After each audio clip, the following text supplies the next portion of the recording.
University of the University in the US. He's a member of the Nigerian Society of Engineers and Association of Energy Engineers. He's also a certified energy manager and a project management professional from the Project Management Institute. Hello, that's a lot, but thank you for getting us on this conversation. Okay. Thank you. It's Yes. nice to be here. Awesome. Next, we have Bimbo Onola. Is the founder and lead consultant of Leap and Tar, a research-based professional services firm with expertise in strategy, management consulting, and international development. Leap and Tar generates insight for management decisions and evidence-based policy making and development. As a core focus area for Leap and Tar, they do more of infrastructure development and sustainability in Africa. In his previous roles covering 2 decades in Woli and KPMG, Bimbo has held senior management roles covering West African countries and provided advisory services, strategy and planning, management consulting, policy development, delivery, project management, finance, and a number of other critical functions. Bimbo holds his MBA from the University of Lagos, a BSc in Chemical Engineering from Obafemi Awolowo University, and is currently concluding in International Public Policy from Queen Mary University of London in the UK. He also holds a PhD, a postgraduate certificate in project finance from Middlesex University. He's an alumnus of Pennsylvania. Bimbo is a fellow of the Institute of Chartered Accountants of Nigeria, is an FCA, a certified global professional in human resources, and a project management professional. Thank you so much, Bimbo, for joining us. It's my pleasure to be here. Thank you for me. Yes, fantastic. And finally, we have Dr. Sanusi Ohiere. He's a Nigerian rural energy development expert, a fantastic public servant. He's the current executive director of the Rural Electrification Fund and board member of the Rural Electrification Agency, who was appointed by the President Muhammad Buhari in April 2017. Now, just a bit of background into what the Rural Electrification Agency is all about. So the Rural Electrification Agency is set up under the Ministry of Power, Works and Housing in Nigeria, with the objective of promoting, providing, and supporting rural electrification initiatives across the country through public and private partnerships, where it has been recorded that thousands have benefited from the agency's executed programs. So it's deliberate that we have you guys from the private sector here, also with Dr. Sanusi joining us, because a lot of the or development of the energy conversations will come through public-private partnerships. And I'm so happy Dr. Sanusi made out the time to join us because his agency is strategic to drive that. In 2021, it was published among the Nigeria's 10 under 50 leaders in public service, alongside the managing director and chief executive officer of the Rural Electrification Agency, Mr. Ahmed Sahali. It was also the global finalist, was one of the global finalists, Professional Achievement Award of 2020, which was organized by the British Council. Is one of the young leaders of 2020, is the young leader of the 2020 African Power, Energy and Water Industry Awards. Is also, as young as he holds a traditional title of Akiliwo Ije, meaning the strength of the king. So I'm hoping, Dr. Zanti, that I called that right. By the EJ of Olamoboro. Yeah. I'll be using a bad accent, but it's okay. Okay. It's Royal Highness Uja Simeon Sani. So thank you so much, gentlemen, for joining this call. Thank you, Dr. Sanusi. Thank you, Kolawole. Thank you. Thank you for having us. Yes. And I have Debo. Debo is definitely is crazy passionate about this topic because this is his industry. Having spent time in Total and now doing a lot of energy in the US. So Debo is going to be supporting me in the conversations and is going to be driving a lot of it. I will just make sure that we keep the conversation relevant to the audience, easy to digest and process, and also to activate some sort of directions on investments or what have you. Okay, so thank you once again. Debo. Thank you, Fumi. Let's get the ball rolling. Um, uh, Good introduction and a well-balanced panel that we have here. Let's start with definition. Let's get the concept right. I know, of course, most of the participants, both on YouTube and Zoom, are in energy space, so they understand what we're talking about, but there are some that are not necessarily in the industry. So when we talk about energy transition, what do we mean? And I would like to start with Bimbo just to lay the foundation. Let's set the expectation. What is energy transition from your view? Yeah, thank you very much, Debo, for that question. And I will try to make it as simple as possible so that everyone that's on this call can understand. There are a lot of technical terms that we may use, but I'll make it as simple as possible. Energy transition basically is an agenda of in the energy world. It's a change. It's a gradual change that is going on in the energy world, and its goal is transition from the current use, the way we capture energy, the way we store energy, the way we use energy, the way we consume energy and produce and consume energy, to a new way of using energy. And it's the focus is essentially to move from where we are now, which is essentially fossil fuel based, to a mix of renewable energies. And a number of things are responsible for that. But before I go into what's responsible for the change, there are a few misconceptions about energy transition, and I will try and touch on that. So when you look at energy transition, when somebody says energy transition, what reaction do you see with people? Is either their reaction is, look, it's not possible. It's just not going to happen. Or their reaction is, oh, it's going to happen overnight. For me, from my experience working in the energy industry for over a decade now, I think I disagree with both angles. At the moment, I disagree with both angles. I would rather go the middle ground, which is saying, look, it's possible, but we are transiting to a future energy mix that is different from what we have today. And nobody should be afraid of what the future holds if we are ready to embrace the future, if we are prepared for that future.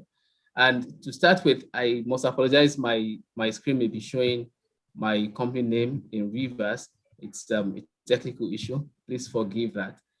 So talking about what the history has been in the world of energy, you realize that there was the time that in the 17th century, in the 18th century, that the major source of energy has been the renewables, wood for cooking, for making fire and generating heat, and for developing different things that were done then. Then it moved to coal. Coal became the main source of energy in the 18th century. There was that switch. The Industrial Revolution started, and the coal became the next major source of energy.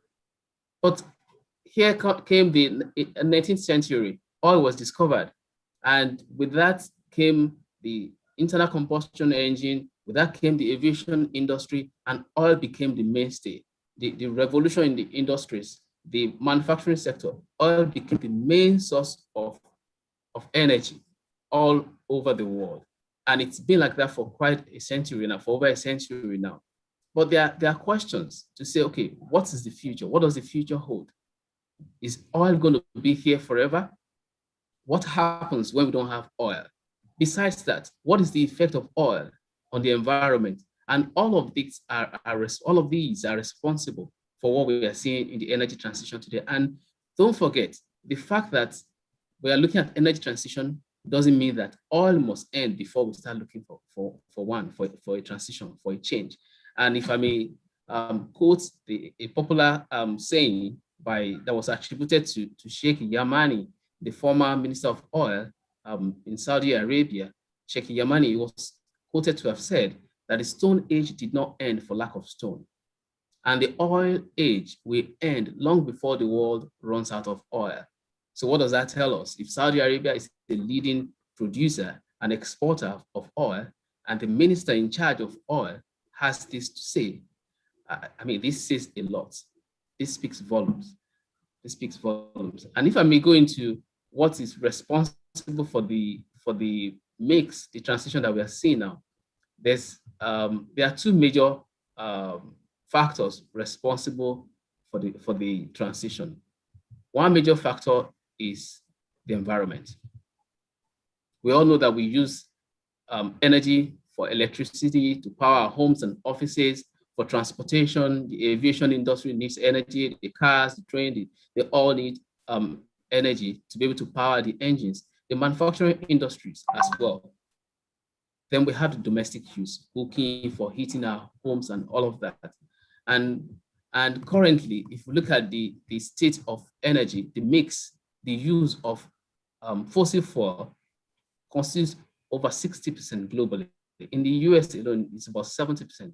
Last I checked with, I think it was about 67% just from fossil fuel alone. So if you come to Nigeria, you can imagine what it is. It's almost 90%, if not more. But the data is scanty. We don't really have that. But when you look at the impact of all of this on the environment, you have to ask questions. It's been reported that in the past century now, the rate of annual increase in global warming is going in a way that, if not arrested, we're going to have massive effects of greenhouse gas effects on the earth. I mean, pre-industrial era used to be about 1.1% degrees Celsius, 1.1 degrees Celsius rise on an annual basis. But since the past century, when oil, the fossil fuel, became the major source of energy, we've seen the rise has been about 1.5 degrees Celsius on an annual basis. And we can see the effects, the global warming, the changing effects on the climate. We can see the effects of the greenhouse gas emissions in flooding, the rise in flooding, the rise in ocean levels across the world. Even here in Lagos, in Nigeria, we can see the impact on the flooding that we see almost regularly these days, the rising level of the ocean. All of these have been attributed to the way we use the oil, the fossil fuel, as a main source of energy. And the drive is to say, look, what do we need to do? We need to take responsibility. We need to be responsible to move away from this effect of the greenhouse gas effects on the environment. So this is one major driver. And if you're going to drill down into this, several actions have been taken. Look at the Sustainable Development Goals alone. Out of 17 Sustainable Development Goals, I can trace 6 directly linked to environmental effects, environmental factors, trying to address the environmental issues. 6. Goal 6, Goal 7, Goal 11, Goal 12, Goal 13, Goal 15. They are all on environment. The Goal 6 talks about clean water and sanitation. Goal 7 talks about affordable and clean energy. Goal 11 talks about sustainable cities and communities. Goal 12 talks about responsible consumption and production of energy. Goal 13 talks about climate action. And Goal 15 talks about life on land. All of these are driven to be sure that we leave the world better than we met it, or at least not worse than we met it. And with the continued predominance of fossil fuel as the only or major source of energy in the world, this is going to continue. It's going to deteriorate. It's going to get worse. And this is one of the reasons why the drive for energy mix is very important. The second reason I may talk about now is the economic reasons. There are reasons to look at the impact, the cost of depending on one source of energy. You depend on one source of energy. Right now in Nigeria, we know what's going on. We don't have power available to majority of people. Now, if this is the case, is that the way we want to be. So why don't we look for other alternatives? That's just even the basic, just looking at it from layman perspective. But when you now look at the impact on the demand and supply, the effect on the economy, the effect on the industries, the effect on businesses, you realize that if we don't find a mix to increase access to energy, we are just, I don't want to use the wrong word, but it's a matter of when, it's not a matter of if. Things will not continue like this. We need to shift away from one source of energy to multiple mix of energy. And because of the environment and the benefits that come from having an energy mix, having more sources of energy, you can to reduce the dependence on fossil fuel. It just makes sense. There's an urgent case. There's a case for us to go towards energy transition. And this is my take on energy transition. Thank you.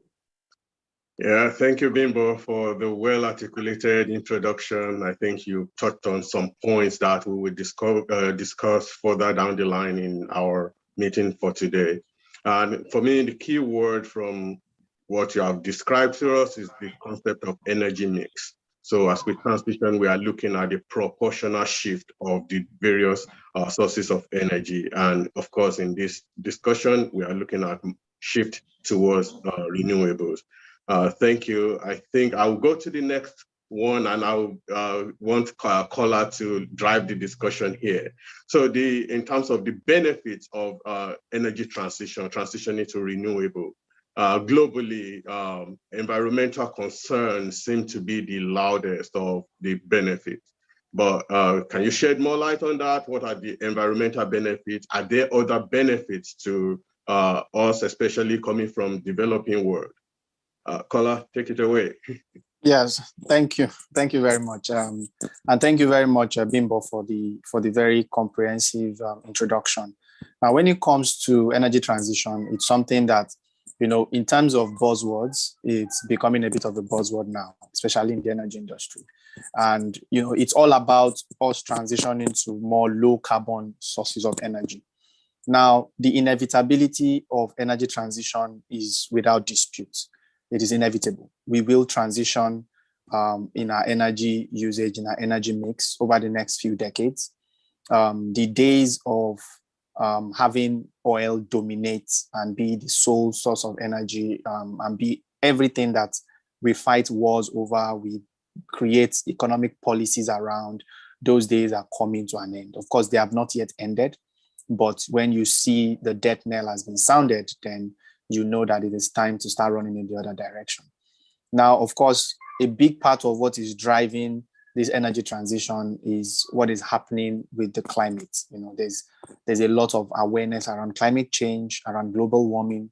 And of course, there are a lot of targets that are being set in terms of how much temperature should be rising on a yearly basis in terms of percentage, on a decade or every decade, how much the global temperature should be rising, and it's rising at a faster rate than it should. And for us to reduce that, of course, we need to use more low carbon sources of energy. And that's the main driver behind the energy transition. It's also clear to the big powers or the big powers that oil is a finite resource. Oil and gas are finite resources, and they would eventually run out. And because strategically, a lot of economies and a lot of empires, as we might call them, do not like to think in decades. They think in centuries. So they think in terms of the last century was a century that many countries and many sort of empires were able to dominate based on their access to a cheap source of energy or a source of energy that was readily available to them. Now, it's important to know that energy might not be like sexy like technology, but it is vital. Without it, it is the backbone, the foundation upon which the global economy is built. And, like I said before, wars have been fought over energy. More wars will still be fought over energy. But as we transition into more low carbon forms of energy, it kind of reduces the need for a lot of the wars that we have been fighting, a lot of the difficulties countries have been having with each other. in accessing oil, coal, and other very high carbon sources of energy. So energy transition is inevitable. Like I said, we're already in it. We're walking the pathway. It's not a matter of denying, or neither is it a matter of is it happening now or is it happening tomorrow. It's already in progress. It is going to happen. What nobody knows is the speed at which it will happen. Now, the way the prices of renewable energy, the costs rather of renewable energy projects have dropped in the last 2 decades has not been predicted by anybody. Nobody predicted it would drop that fast. The advances in battery technology, nobody predicted how these battery technologies would be advancing at such a fast rate. Nobody predicted how lithium batteries would drop in costs so fast. Nobody predicted how metal air batteries could be announced. That was just announced like maybe a few weeks ago. And other battery solutions like that, saltwater batteries. And you see large oil companies rebranding themselves not as oil companies anymore, but as energy companies, because then they understand that there's a transition ongoing. I'm not going to stay in the past, because business is not done based on what happened before. Business is done based on innovation and what needs to happen in the future. So a lot of energy companies are rebranding, not just rebranding, they are pouring tons of money into renewable energy, not because they are trying to tick a box, and not because the United Nations is forcing them to do it, but because they see the direction and they see that what we were doing for the last century will not carry us for the next century. And so these companies, these countries, they don't think in terms of 5 to 10 years. An issue we have in Nigeria is we are very short-termist in our thinking, maybe because we are still a quite young country. So maybe 50 years ago, we were still fighting a civil war or something. But these are countries, these are economies that they think in terms of centuries. So, like I said, oil companies are investing more into renewable energy. Shell, for example, I think they spend about $2 billion every year on renewables. I see companies like Total buying renewable energy companies, buying solar panel companies, battery companies. So what I would say is the reasons behind the energy transition, of course, one is the climate change. And then two is the finite nature of the former sources of energy that we had, and the realization of the whole world that we cannot continue the way we have and we need to change. So we are now in a period of change. And like I've told a lot of people, change never announces itself. By the time you start planning for change, by the time you start doing change management, change has already occurred. What you are trying to do is to manage your response to that change. So right now, change has occurred, change has happened. We're just trying to manage our response to that change and midwife ourselves, basically transition ourselves in as seamless a way as possible into an inevitable future. Thank you.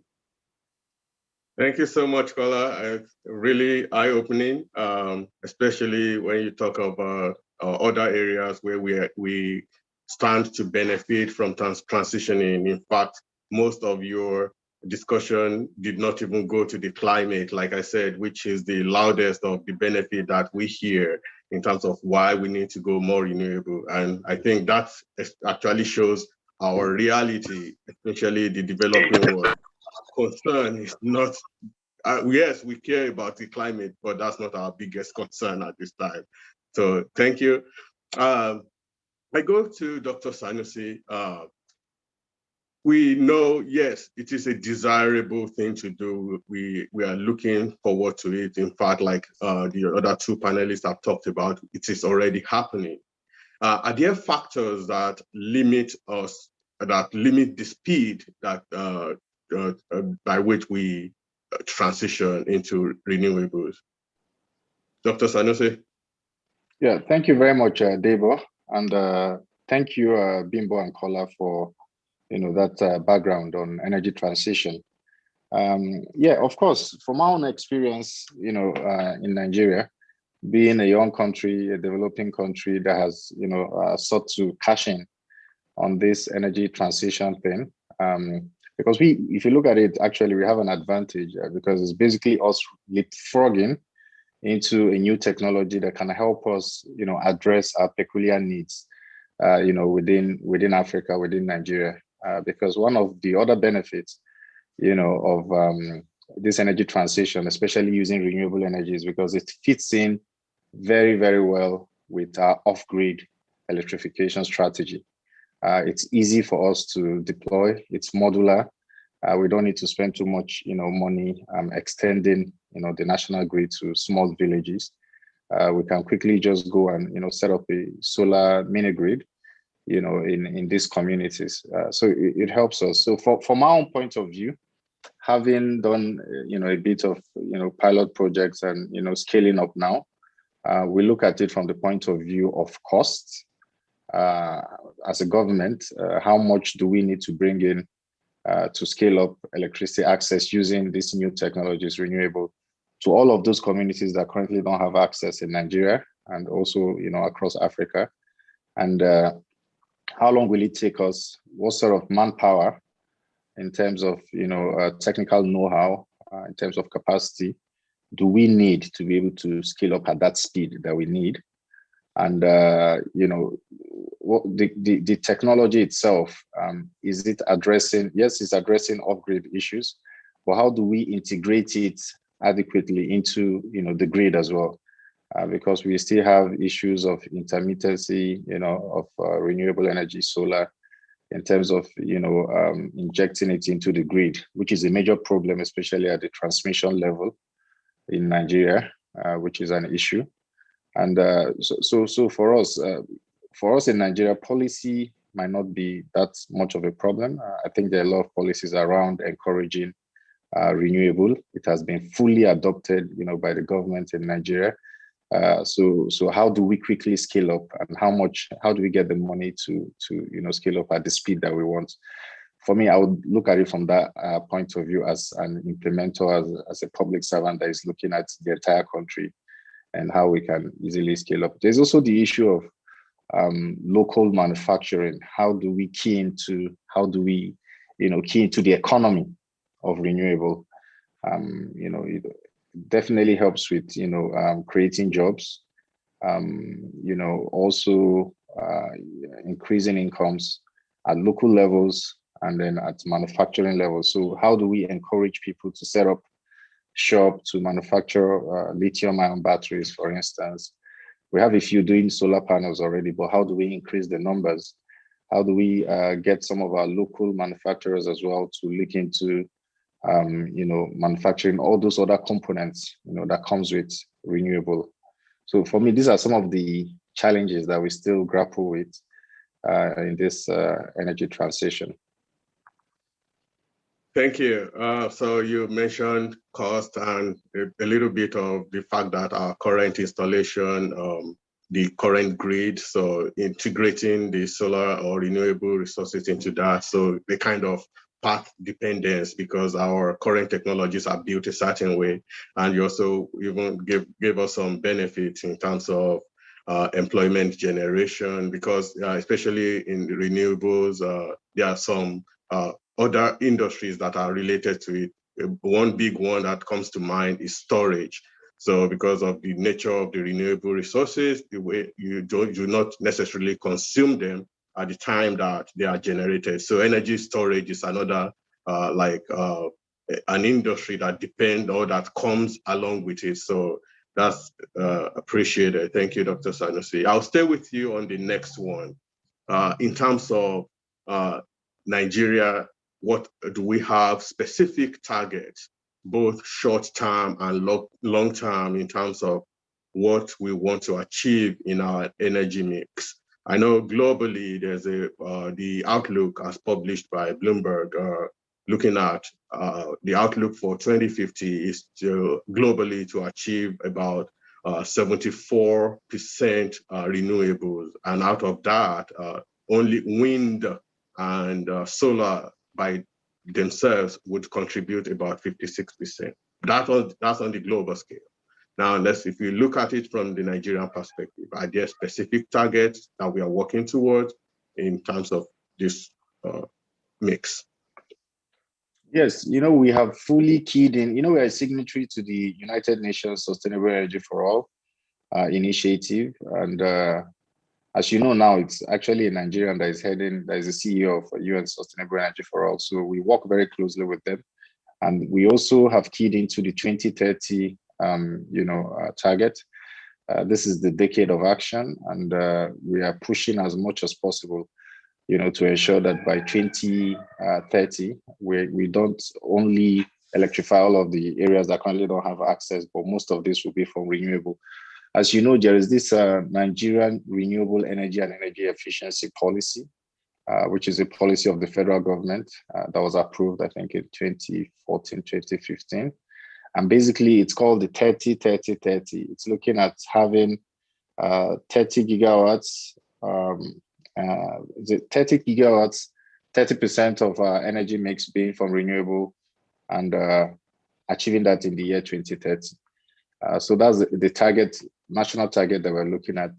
For us in REA, we're looking at how we can connect, rural communities, to any type of technology, really.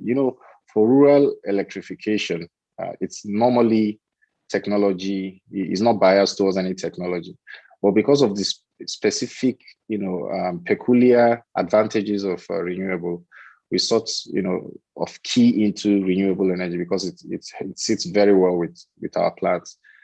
So for us, we're looking at how can we connect at least 1 million people every year for the next, few years up to 2030. That's why we have several programs, under the REA that, geared towards achieving all of this. So for instance, we have the Nigerian Electrification Project, which is funded by the World Bank and African Development Bank. And then we have, targets of electrifying hundreds of thousands of rural communities through renewable energy, largely solar.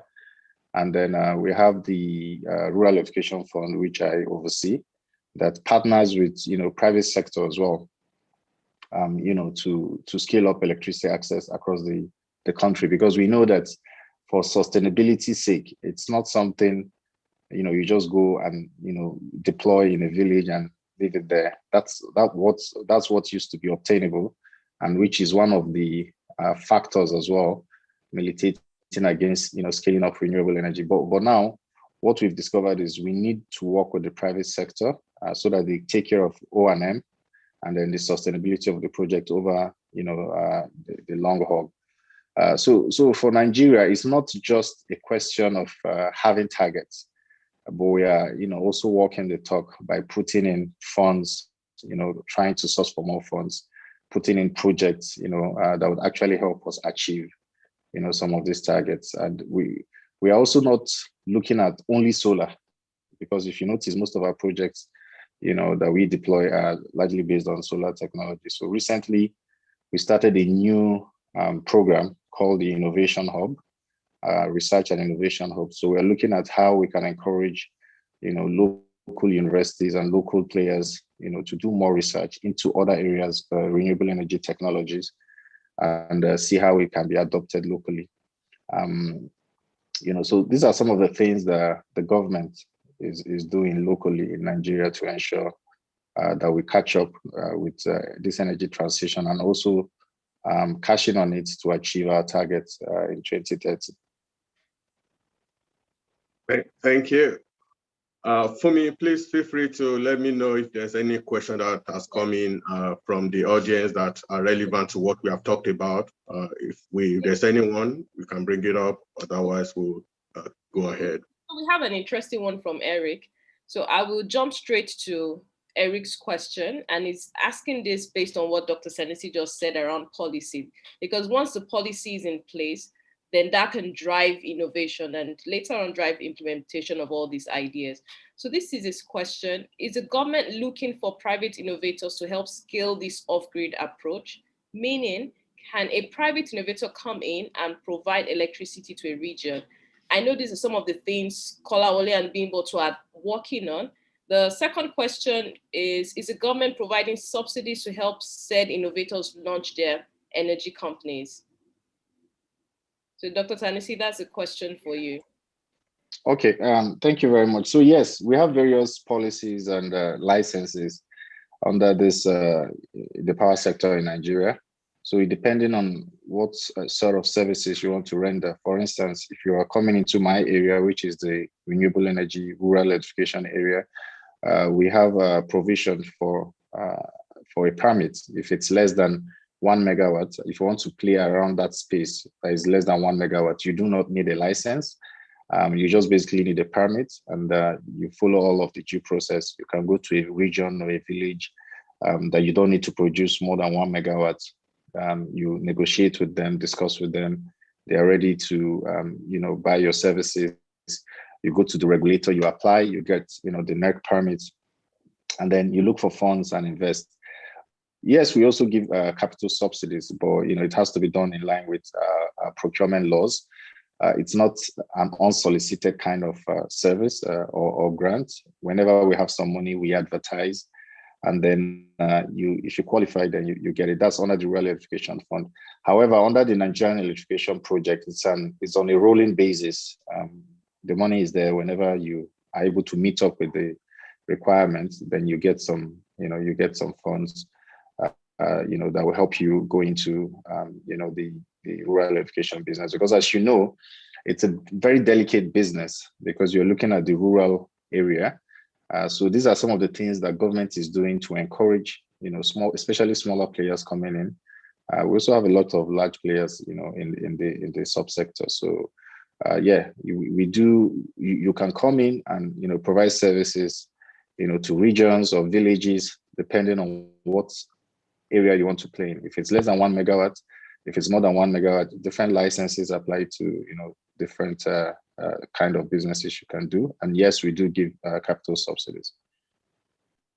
Beautiful. Thank you, Dr. Sanusi. So, Deva, let's move on. Yeah, thanks. Let's give Dr. Sanusi a break. So let's look at some projects because this is all about project installations. Let's start from the private sector. And I'll go to Kola. Could you give us some highlights of projects that you have executed? Because every little helps in this transition. Every project contributes in one way or the other to the overall energy mix. So give us some highlights. What are the types of projects you do execute as a company? And are they only large projects? Do you do installation from it for individual households? I know there are smaller companies that also do that. Kola. Yeah, thank you very much. So I'll first want to say a big thank you to the Rural Electrification Agency. In a former life, where I worked before, I worked with the REA on their Energizing Economies project, and it was really great having the REA's help. With the REA's help, at that time, I worked to build about 8 different microgrids serving thousands of people. So, and without the REA, that wouldn't have happened. So, Dr. Sanusi's team is doing an amazing job in that realm. Now, presently, as Westa Solar, we've done one major project. So, as a company, we work in the commercial and industrial space, which means we talk to commercial industries, factories, schools, hotels, manufacturing companies of all types that have big energy needs. They usually use 2 sources of energy. They are either using the grid or they have backup generators. Now, their backup generators work varying number of hours, depending on the region they are in and depending on the distribution company that is supplying them. Now, in some regions, some distribution companies supply up to 20 hours of energy for these manufacturing companies and these commercial entities. But in some other places, they get as low as 3 hours in a day. What that means is their combined cost of energy is usually quite high. So what we do is we fund solar projects. So we come in with them, we design a solar project for the company, we build it, and then the company only pays for the energy they consume from that solar power plant. So what we do is we take away a big part of the risk for commercial and industrial companies, and then we take a big part of the responsibility for managing the plant. So the company is able to take advantage of them transitioning part of their energy into renewables and not taking the risk of putting too much capex, upfront capex down for such a project to happen. Now, we've done 0.5 megawatt of this for a manufacturing company in Kano called Petrico Industries, and they've been really excited about it. It's saving them up to 15-20% of their energy bills on a yearly basis, which for a manufacturing company that works with very thin margins, it's actually a very big deal for them. So for us, that's what we do. Those are the kind of projects we do. We have quite a few more in the pipeline, and I look forward to announcing a few more projects before the end of the year for Western Solar. So basically, that's what we do in terms of projects. Is mostly around commercial and industrial right now, and mainly focused on individual customers. So big companies, big customers, and not residential, not single residential needs, which are much smaller. So there's a whole market for solar home systems, which the REA also has a program that supports solar home systems. I know of that. Now there's a whole market around it, solar home systems, small systems, 500 watts, 1 kilowatt, 2 kilowatt systems for households, lights, fans, TVs, fridges, and things like that. And then there are the much larger systems that are also for individual off-takers, but more of industrial and commercial use, which go from 100 kilowatts, 500 kilowatts, 1 megawatt and higher. Companies like Nigerian Breweries, Coca-Cola, Jabi Lake Mall, those kind of projects. Then we have the mini grid projects, which are projects where you go as a developer to a community, and then you come to an agreement with that community. You sign an agreement with them. When you sign that agreement with them, then you bring in your capital, you build a power plant right there, and you supply the community all the power they need based on the tariffs that have already been agreed. So those are the different forms, those are different ways in which solar and renewable energy are being implemented across the different sectors or different gamuts of people in Nigeria. But we are focused on that section, which is the commercial and industrial area. Thank you. Thank you, Kola. Dr. Sanusi, I know I've seen a lot of projects being commissioned by REA. I do visit your website occasionally and, of course, your social media pages. Tell us a little about some of your projects, how the Nigerian economy is benefiting. I know you implemented projects in some local markets, and impressive. So please let us hear some of those projects. So for us, as you know, the challenge of lack of access to electricity, it permeates all strata of the country. So it's not just rural communities, for instance. I mean, in your household, you have a intermittent power supply. You're underserved, right? It's not just the unserved areas. In our universities, it's the same thing.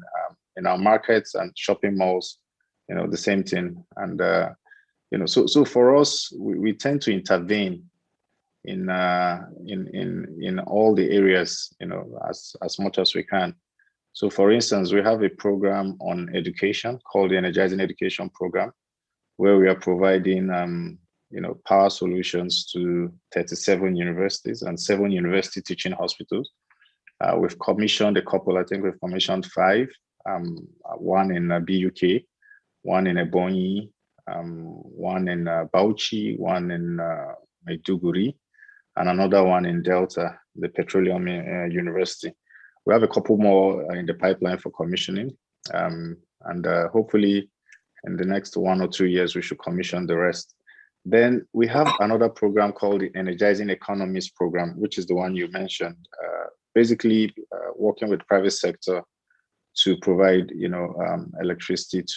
uninterrupted electricity to markets, large markets and economic clusters. So there's the one we did. The largest one we did was in Aba, the area market. I think is the largest market in sub-Saharan Africa. It has over 34,000 stores. We've done some in Lagos, Sura Market, Iponri. There's one in Kanu, Sabongeri Market. We have a couple of other markets we have, sort of done some surveys on. In the course of this year and next year, we'll be partnering with private sector to go into investing in those markets. Then for our mini grids, we tend to not just focus on providing electricity to households in these local communities because of the very nature of mini grid business, solar mini grid business, solar home system business. We deliberately ensure that they target productive activities as well. So we're not just providing electrons to households just to light, to power, lighting and charging, but you're also targeting businesses, which is what basically makes the mini grid business viable. So as part of our evaluation and criteria, we like to see, fine, you're providing electricity to some households, but what are the businesses there that would make it viable? Because we do not want anything that would distort, the sustainability of that project. And if it's not viable, it ends up, failing. So for that kind of intervention, where we are focusing on, viable, rural communities that can have this sort of partnership, with private sector, this is the sort of intervention. We have another one that, you might argue that some villages are not viable. Yes. So what we do, we have another kind of intervention and business model called the Rural Electricity Users Cooperative Society, where we work with cooperatives, within such rural communities to be the ones to take care of operational maintenance of these plants, and then just charge for O&M instead of trying to recover capital costs as well. So these are some of the projects we have, and like I mentioned, the Innovation Hub, which we launched recently, we are looking at newer technologies. So looking at small micro hydro, looking at even the transportation business. How do we use clean energy, for electric, for instance, bikes and electric tricycles, all of those sort of interventions, biomass, and the like. So we are really trying to open up the renewable energy space, and we're encouraging, businessmen, developers, especially the local ones, to come in and take a look at what we have here and see how they can partner with us. Thank you. Actually, the next question I was going to ask you, you partly addressed it when Eric asked question about innovators. So I'm looking at opportunities for local contractors to actually execute projects for Rural Electrification Agency. You have mentioned the capital subsidy and of course, how innovators who can on their own go and execute projects without even needing a permit. Are there other opportunities, programs targeted at local contractors? For example, if there's a local contractor that has the potential to even execute bigger projects. Of course, I know in project execution and in qualifying contractors, you have to look at their pedigree. But then beyond that, you also like to see their potential to be able to handle bigger projects and what opportunities are there for them. Thank you very much, Debo. As you know, for instance, when I joined ARI in 2017, we didn't have any, I could say, local contractor that was interested in going into mini grid business. Yes, they were contractors. They liked our normal EPC constituency projects where we would advertise, they just go and complete the project and hand over and get their money and go. Nobody was really interested in staying for 10, 15 years in a rural community and then recovering their money after 3, 4, 5 years. They were very comfortable where they were, just to come and complete an EPC project, get their money, and then move to other projects. But because of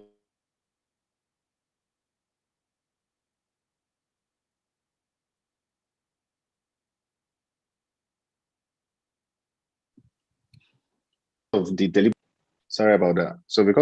deliberate policy of government in moving towards renewable energy, we had to come in through the Rural Electrification Fund to encourage local developers. I remember the very first call we did in 2017. Not a lot of people keyed in because they didn't understand the system and they weren't really interested. We had to really handhold a few. And we got maybe like 10 or 11 developers that keyed in the first time. And those 11 developers now have multiplied, maybe tenfold. So right now we have over 100, local players that, partaking in some of our programs. So the Rural Electrification Fund was one way that we encouraged them.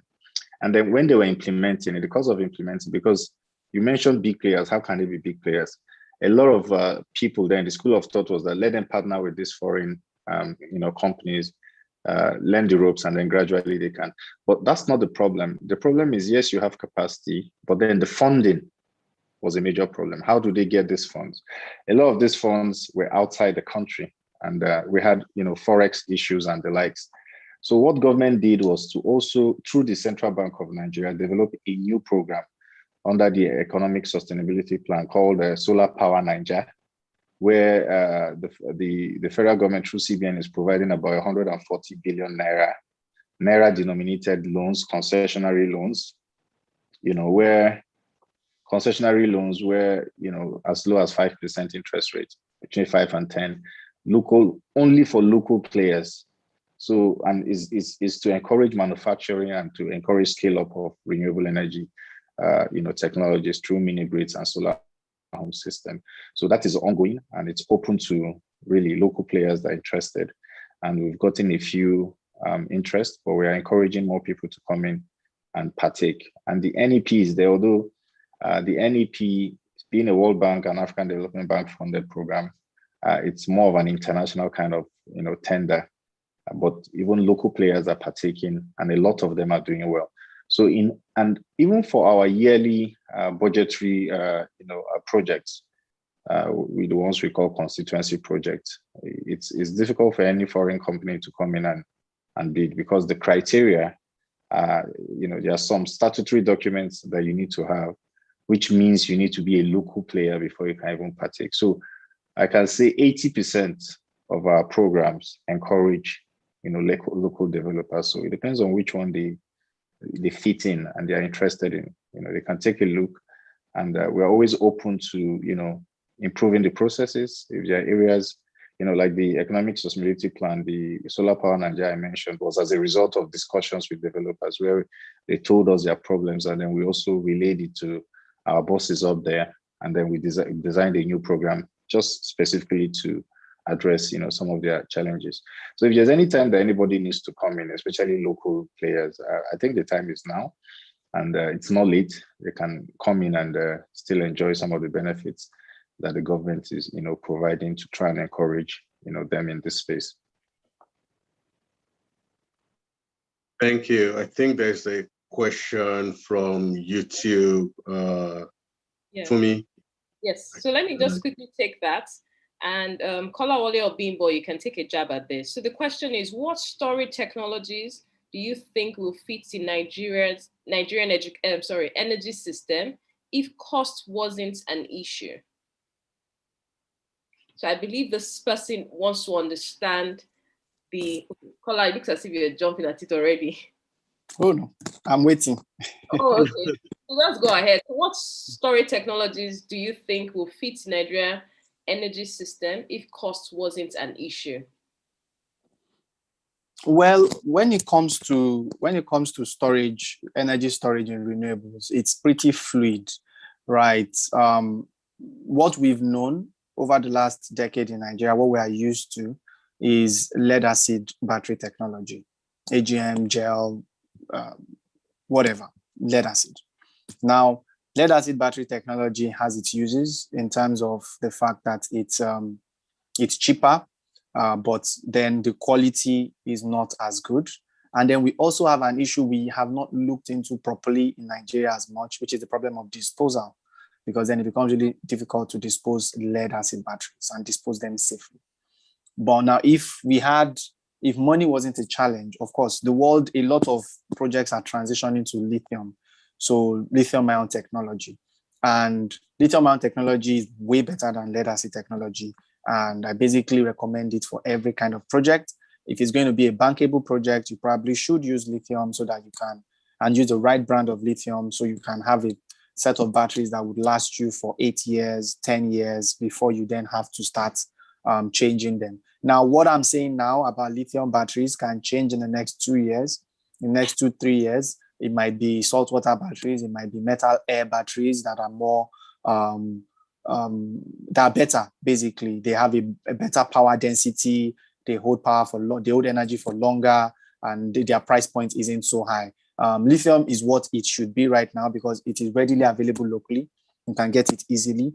It's readily available to even bring in, and it's not expensive. It's easy to install, and it's not dangerous. It's even less dangerous than lead acid batteries. So yes, that's what I think. Okay, thank you so much, Kola. So another question was directed at you actually in the chat room, which is, what are some of the challenges that has been experienced by you working in the renewable energy sector? And I also, so once you're done, I also like being able to speak to it as someone speaking from the strategy and consulting angle. So, but share your sweat and blood experience. You can write a book about the challenges you would experience in renewables in Nigeria. It's the same thing you would do for most other industries. Renewable is just a bit more peculiar. So first of all is funding, which has been the biggest challenge for many years. Of course, it's getting better, but it's been a slog. It's been a battle, first of all, because local financing has not come easily for renewable energy projects. Nigerian banks did not understand renewable energy for many years and did not back it, definitely didn't back it. They didn't want to back it.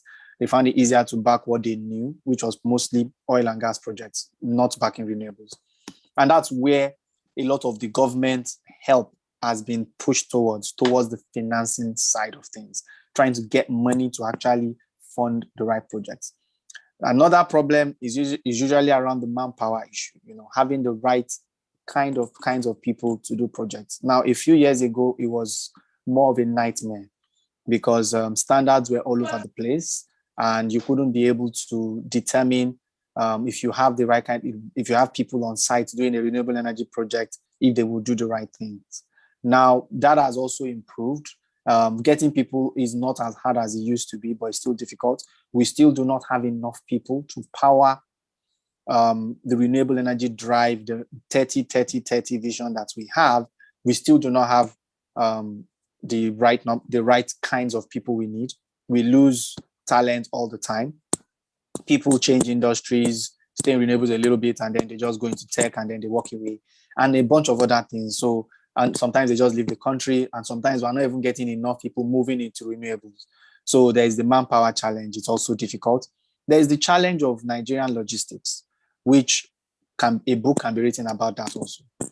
A lot of what we use in renewable energy projects come from abroad, the batteries, the PV modules, and it has to come from abroad, majorly because of economies of scale. If you want to compete with China in prices of PV modules, you would, as a country, we would struggle. So it's just cheaper and better for companies like us, all other companies, to just kind of bring in those panels from China, which is basically what most people do around the world, even in Europe.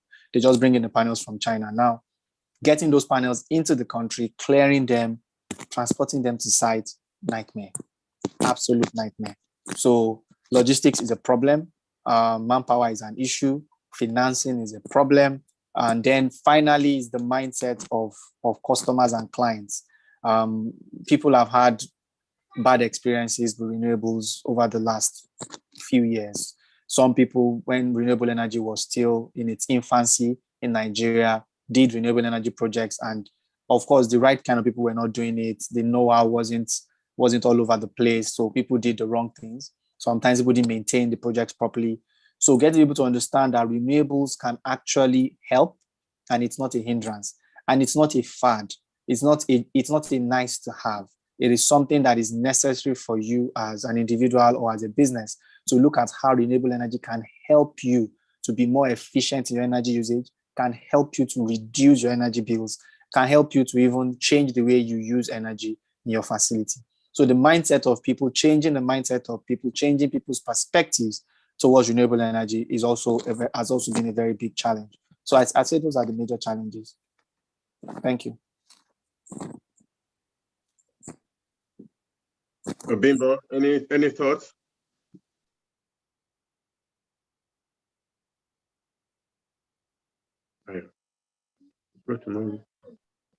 Where did you put it?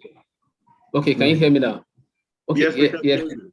Yes, thank you. Thank you. Mr. Kolawole has really said a lot about some of the challenges that we face in the industry, especially in Nigeria.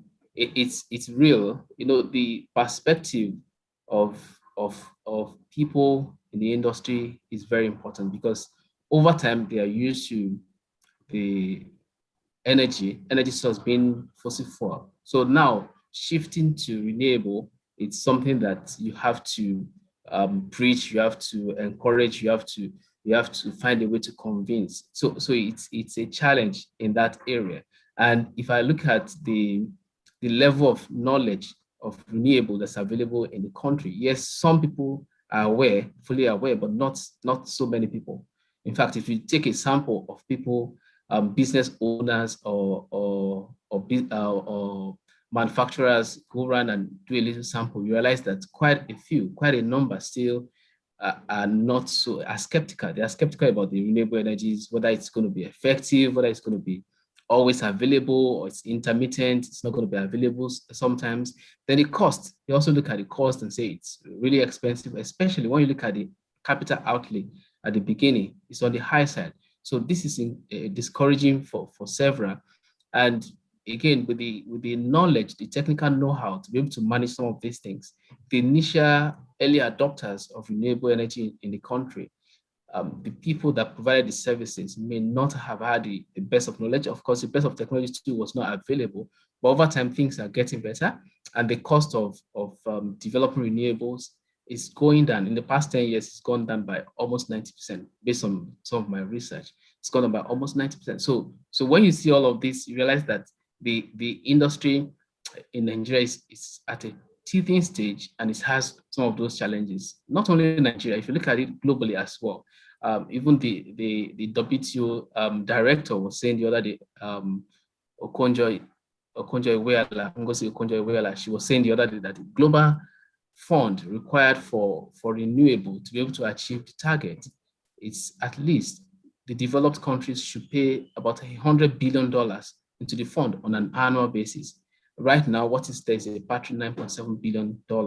So when you look at that, you see that it's a reflection of what's going on here, that we don't even have so much information about it, about renewable energy.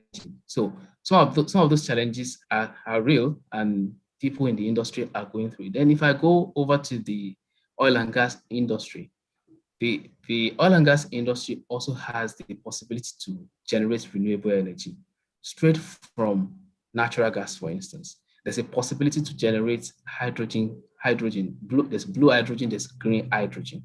Now for the blue hydrogen, the technology side is the major challenge. Of course, it's expensive, you have to invest in R&D to be able to get to that level. But with technology, natural gas, of which we have in abundance, can easily be converted to renewable energy, such that the carbon will be captured, the carbon that will be emitted will be captured, and it will be transferred back either to the reservoirs to serve as pressure for the reservoirs, or it can be captured and put into oil wells that are not used for anymore for storage. So you see this carbon capture, use, and storage is also there, but how many companies are ready to invest in that? It's a lot of money. It costs a lot to invest in that, and the part of the Nigeria, the country as a nation, to be able to support that is also very key. The other day, I listened to Nigeria International Petroleum Summit, and I saw the Minister of State of Petroleum speak to the importance of energy transition, and he actually changed the name of the summit from Nigeria International Petroleum Summit to Nigeria International Energy Summit, which is good. So those kind of steps will help in communicating, in advertising, or in creating awareness of renewable energy, the possibilities, the prospects, and the importance to people in the country. Thank you. And I'll stay with you for the next one, actually. So what would you say are the key success factors in executing? I'll go broader and say renewable projects, although yes, we have, as we have talked about, a lot of our current projects are solar. But if you want to look at it from the broader perspective of renewable projects, what are the key success factors? And after that, actually, after your contribution, I also want Dr. Sanusi to also, from the perspective of the rural electrification, he has executed projects, like what are the key success factors that are driving their project as well from RIA. But first, Abimbola. So thank you, Debo, for that question. The key success factors in developing renewable energies in the country, one is technology. A key part is technology, having the right knowledge of the technology to be deployed for each of the types of renewable energies that you want to produce is really key. So you being able to have the right technology to deploy, or the right organizations to be able to deploy the technology to achieve your aim. You have a target. So for an organization, for instance, you want to reduce, most times businesses go for renewable because they want to reduce cost. That's the main target. So for them to really adopt renewable energy, they want to reduce cost. So it's very key for you to have the right technology to be able to achieve what you want to achieve. Because at the end of the day, the initial outlay is going to be on the high side. But if you have the right technology, you realize that over time, the gain is going to be there. So that's one key area. The other key area is the finance. The key success factor of finance cannot be overemphasized because of the initial high capital outlay. You realize that many organizations that would have loved to go into renewable wouldn't go because they needed to put in so much at a time. Even businesses, even homes, they can't afford it. So if there's a source of funding that takes care of the initial challenge of the capital outlay, it makes it easy to be able to go in that direction. It makes it easy. It encourages all of them to say, okay, yeah, let's go. We can do it. And for the consultants on the other side too, it's typical for a consultant to just want to do EPC, just like Dr. Shanisi said earlier. It makes sense. You just do your EPC, engineering, procurement, construction, maybe at best you do installation, and a turnkey project, you move on, you are paid and you don't look back. But for investors to want to go into renewable, you want to be able to assure them that really you can make your money over time. So there's need for that support, both from policy side, from the government side, from the institutions, banking institutions, and every institution that is responsible for research and development. So you see all of these come together to be able to promote a successful project execution in renewable energies. Thank you, Bimbo. Dr. Sanusi, any perspective on that?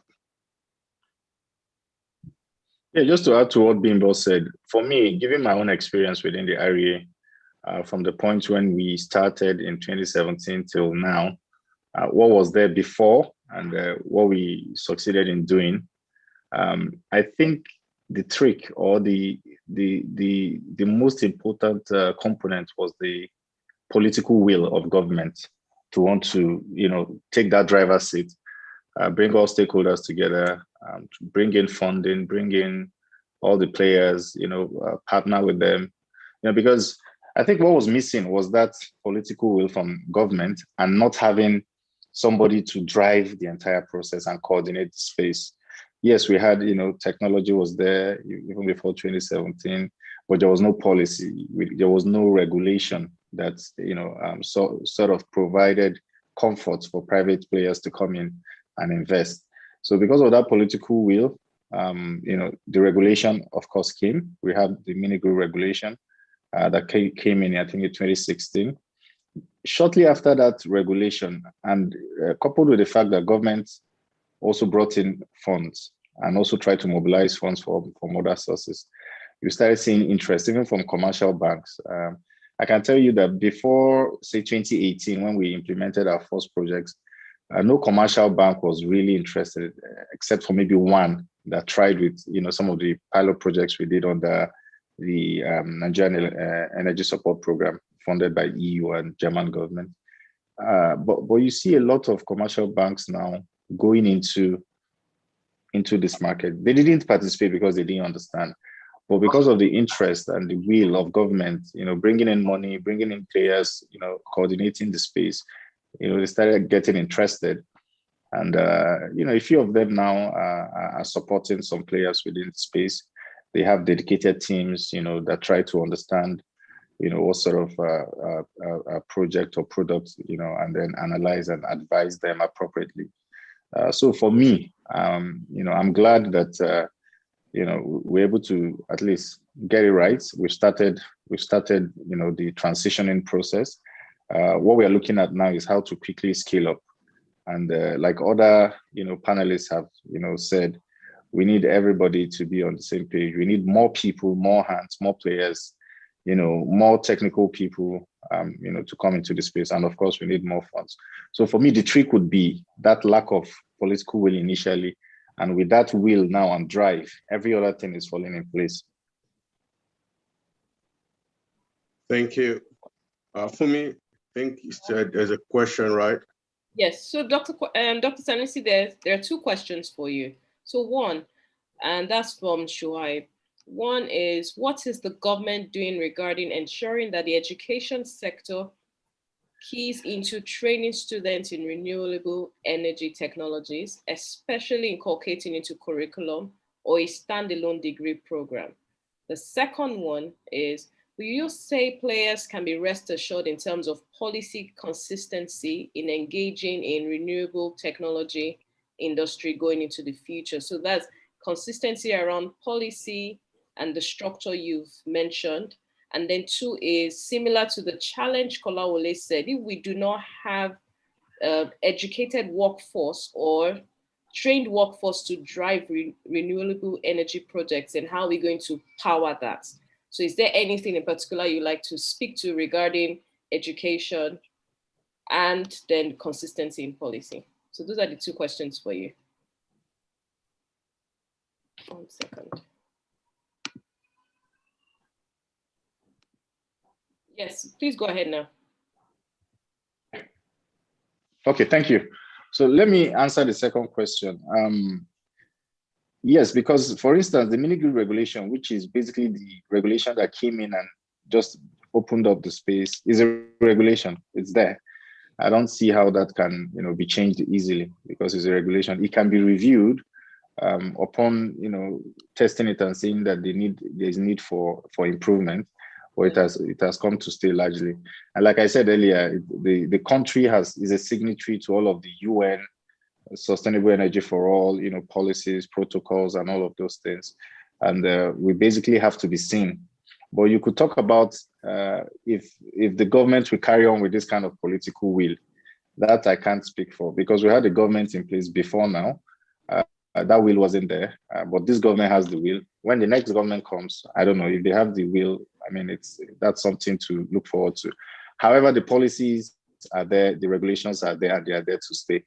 Then the first question, I forgot to mention that in every university that we are intervening, we are not just building power plants, but we also have a training center that we're building. So it's a renewable energy training center. It's part of the contract, really, where students in the university can have at least a conducive atmosphere with all of the equipment, for them to learn, renewable energy technologies. But and in fact, while implementing in the course of implementation, we chose 20 female engineers that worked on the project in every university that we are intervening in. This is not to discriminate against the male folks, but we just felt there was a shortage of female engineers within the space. We needed to give them hands-on experience. But after that, it's open for everybody to really tap into and benefit from. However, in terms of developing that the curriculum, that's not under us. We have a special agency called the National Power Training Institute. NAPTIN, National Power Training Institute of Nigeria. That's all they do. They're in charge of training, although we have some sort of MOU with them, for training, but it's not directly on us. And I know that they have been supported by the Nigerian Energy Support Program, who provided technical support for them to develop the right curriculum, for different courses, really, that you can specialize in across renewable energy, technologies. So that's in place. For people that are interested, I think they can check out the NAPTIN, National Power Training Institute. And also for universities that we're intervening in, we have training centers, and they are adopting some of the curriculum developed by NAPTIN and supported by Nigerian Energy Support Program. Yeah, thank you. As we prepare to wrap up, we would want to have like final word from each of our panelists. Maybe 1 minute each. We go around. Maybe start with Bimbo, Kola, Dr. Sanusi in that order. But before then, I just want to chip in terms of the discussion we've had today. I think it's been very interactive, good questions coming from the audience. My perspective from this part of the world in terms of additional support that the government is giving to implementing renewable energy, like something we can look at in Nigeria as well. If we don't do that already, especially for you in the corridor of policy, where government can give tax incentive. We have energy tax, renewable energy tax incentive, not only for commercial installations, but even individual households. So if I install solar power on my house today, I could get tax incentive for some years down the line from the government. I think that would go a long way in helping us accelerating towards achieving renewable, because for every household that gets the installation, it is one less pressure on our national grid, right? And then another thing that I know has been helpful here, like all our panelists have mentioned, is the issue of financing, because of the initial installation cost. Even to the individual household level, the initial cost can be prohibitive. So I know we will get there someday. The more we're able to get our financial institutions to partner with companies in this field, it will go a long way. And I think we will get there, because if you look at even in the mortgage sector, maybe 10 years before now, you would not think there will be financing for mortgage. So that is my side. I think let's just wrap it up. Final words. I can't remember the order I said. Maybe let's start with Kola. Debo, you said I can start. Yeah. So for me, my final word would be a quote from a French novelist and philosopher, Jean Sartre. He said, and I quote, that we are our choices. The choices we make today will determine the life we live tomorrow. So as a country, as a nation, as a people, as we make the choice to move towards renewable, will determine the impact and the things that follow. And we've seen development all over Africa. We've seen in Morocco that they are bent on achieving 52% renewable. We've seen it in Ethiopia, the Tigray region as well. And I'm glad Dr. Sanusi said a lot about what the government is doing in Nigeria as well. For organizations and businesses as well, this is the way to go. Even for oil and gas companies, you have a major role to play in the energy transition. Everyone has a role to play. And I think the future is bright if we all embrace it. Thank you. Thank you. Thank you very much. Right. So first, thank you for putting this together. Like energy transition, like I said, is inevitable. And having conversations around it, conversations like this tend to do a few things. One, they create awareness of what is going on and awareness of what is coming and help people to prepare. They also serve as a reminder for people that have shifted their focus. And then they also serve as a perspective shift for people that were thinking in a particular way. Having this kind of conversations just helps you to shift your perspective to what matters, what the world needs to, as a people, come together to pursue and to do it the right way. That we will do a transition in our energy mix is inevitable, like I've said, but the way we will do it is what is not yet known. Nobody knows how it will come about. Nobody knows in which way. We can project as much as possible, but it is only if we all agree to work together and run in the same direction that it will be easier to make this change happen. Thank you. Thank you, Kola. Dr. Sanusi, final word. Thank you. Thank you very much, Debo. Thank you for putting this together, and my co-panelists. Thank you for a very interesting, discussion. sometimes, we are swamped with work, implementing and trying to put projects all over the place that we tend to lose out on, conversations like this. But it's important for us as government to also hear from, the private side and also other stakeholders, what's going on and what some of the challenges are and how we can, continue to help. But our strategy has always been, to work with every stakeholder. Everyone is important. We have our role that we are best able to handle as government, but we know that we can't handle everything. And that's why we rely, on various stakeholders, the developers, the consultants, the academia, researchers, the innovators, everyone, and even people like yourself, Debo, that bring everyone together to discuss. So we are open. We feel like the strategy has been working so far, but we are not there yet. And, we're open to taking corrections, learning, and also doing more to ensure that we achieve, the target of lack of energy access, by at least 2030, or if not, we reduce the challenge significantly. So thank you for inviting me, and I really appreciate it. Thank you. Thank you. Fumi, let's wrap it up. Yeah. So thank you so much. Thank you, Debo, for driving a brilliant conversation. Thank you, Bimbo, for sharing your expertise with us. Thank you, Kolawole, for sharing your blood and sweat with us.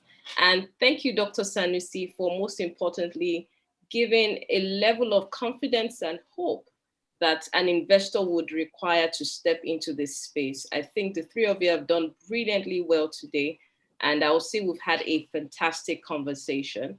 If we get questions after we end this live event, we'll push it to individuals, then you can answer and we can respond, because we have a weekly newsletter that goes out. So we sometimes still get questions for panelists after the show. So we'll share that with you. So I would say definitely we kept to time, 90 minutes. And this is the longest we've done so far. We typically do 60 minutes, but with 90 minutes, I think that's fantastic. And I will say thank you, everyone, and let's have a wonderful day. Thank you, Davo. Thank you. Bye. Thank you, everyone. Bye. Cheers. Bye. Bye. Thank you.